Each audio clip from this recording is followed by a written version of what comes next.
Hi folks, I'm Johnny and welcome to The Oddest. So what are we looking at today then? How about the entire population of an Alaskan community just abandoning their homes and fleeing in fear? The reason for this points to a large hairy beast and a wailing spirit that wanders the wilderness and many deaths that are completely unexplained. Get your cup of tea ready and pop your feet up as we take a look at the Vanishings in Alaska.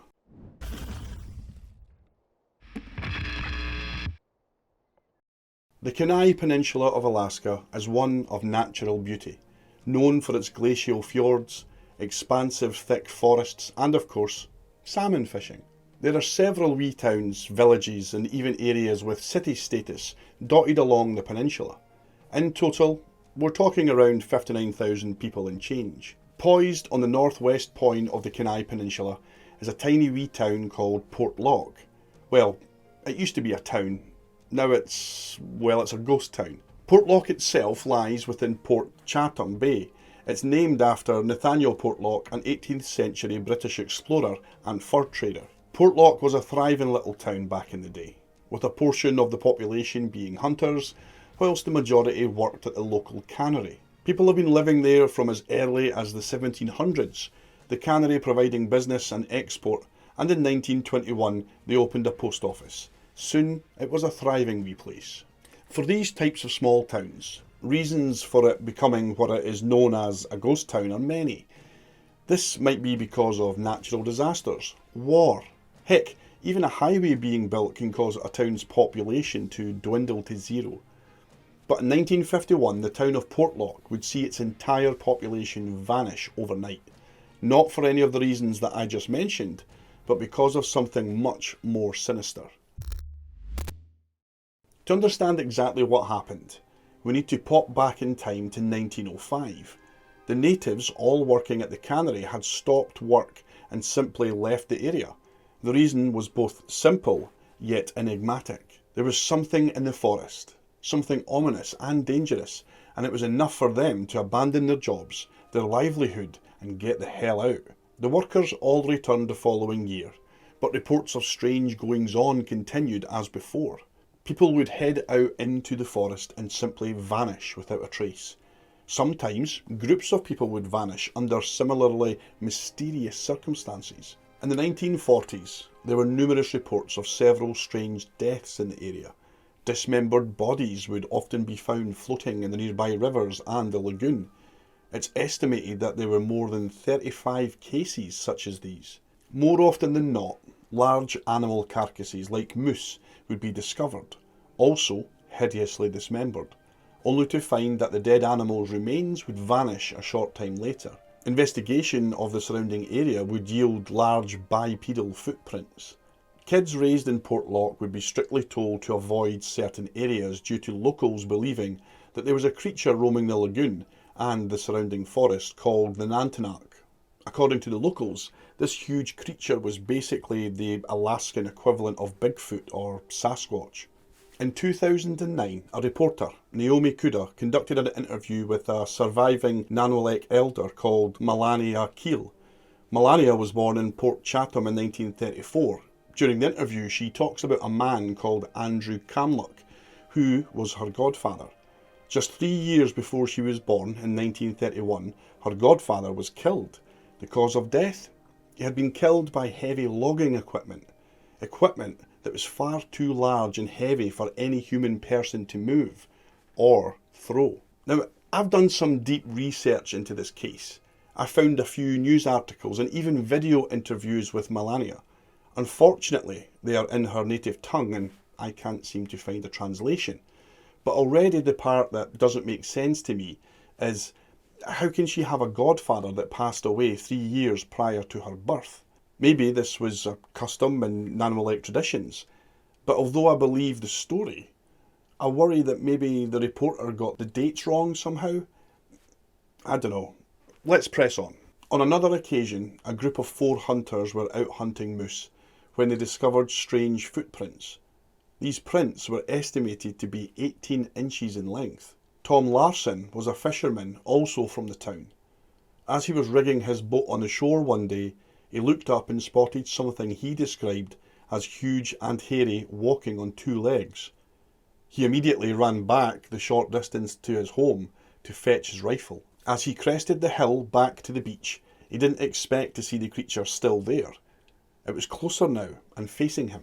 Larsen and the creature stood staring at each other for several moments before the gigantic figure calmly turned and walked away into the forest. Larsen would go on record and say that he'll never be able to explain why he hesitated and didn't fire his weapon. According to Melania in the 2009 interview, the town's beginning was well enough and everything was fine as it flourished, but things turned sour and got worse. It wasn't any single event that caused the entire population to up and leave. They were basically terrorised by something that they could only describe as the Antonak. The constant fear of this creature, or whatever was lurking just out of sight, the fact that bodies would continually be found, only the next more gruesome than the last. In an online forum discussing the Antonak, a man wishing to simply be called Ed posted this story. In 1990, while I was working as a paramedic in Anchorage, we got called out to an alarm for a man having a heart attack at the state jail in Eagle River. He was a native man in his 70s, and after I got him stabilised with IVs, O2 and cardiac drugs, my partner and I began to transport him to the native hospital in Anchorage. So, en route to the hospital, the paramedic and the native man, and Elliot from Port Graham, talked about hunting. The paramedic had been to Dogfish Bay and was once stuck there due to bad weather. The old man sat up in the gurney and grabbed me by the front of my shirt. He got right up to my face and said, "Did it bother you?" Well, with that question, the hair just stood up on the back of my head. I said, "Yes." "Did you see it?" was the next question. I said, "No. Did you see it?" He said, "No, but my brother seen it and it chased him." In August of 1973, Ed and two others were bow hunting for goats and black bear when a storm forced them to take shelter in Dogfish Bay Lagoon. We beached our skiff and let the tide run her dry. After a dinner of broiled salmon, we turned into our tent. Back in those days, the best tent I had was a dark green canvas job with a centre pole and no windows or floor. We left the fire burning and cleaned the pots and pans so as not to attract bears during the night and turned in. Ed wrote, "The sky was clear, but the wind was howling through the old growth timber that lined the shore. Sometime around 2 a.m, Dennis woke Ed after hearing what sounded like footsteps outside the tent. It wasn't a bear. Ed said the walking, or rather creeping, continued until it half-circled the tent. In August, there is still some light in the sky until about 10 or 11. I recall that we were all embarrassed about being afraid about the coming night. We had a flashlight and a rifle in the tent between us, locked and loaded. I finally dozed off, but woke right up with Dennis squeezing my leg. The illuminated hands of my watch showed it was 2:30. Joe was already sitting up and had the rifle in hand. I heard the first step, no more than about 10 feet from the back of the tent. Slowly, then another, and another. Whatever this was, it sounded like it was walking on 2 feet. It made the same semicircle around the tent. When we finally got enough courage to crawl out of the tent and turn the flashlight on, we saw nothing. No tracks, nothing. The third night we decided if it bothered us again, we would come out of the tent shooting. We were actually scared. It never came back the third night, and the following day we had a break in the weather and got the heck out of there. So, it seems abundantly clear that there's some sort of Bigfoot-like cryptid living in the forest around Port Chatham. But that's not all. According to the locals, there was something a little more supernatural going on. There were stories of sightings of a spirit or ghost also haunting the region. The spirit of a woman dressed in draping black clothes that would come out of the cliffs. They said her dress was so long that she would drag it behind her. She had a very white face and would simply vanish back into the cliffs. So you'd think that all of these stories would stop once the place was abandoned, right? Well, that's not the case. In fact, it couldn't be further from the truth. Over the years, there have been countless sightings of the Yeti, Bigfoot, or Antonak in the Alaskan wilderness.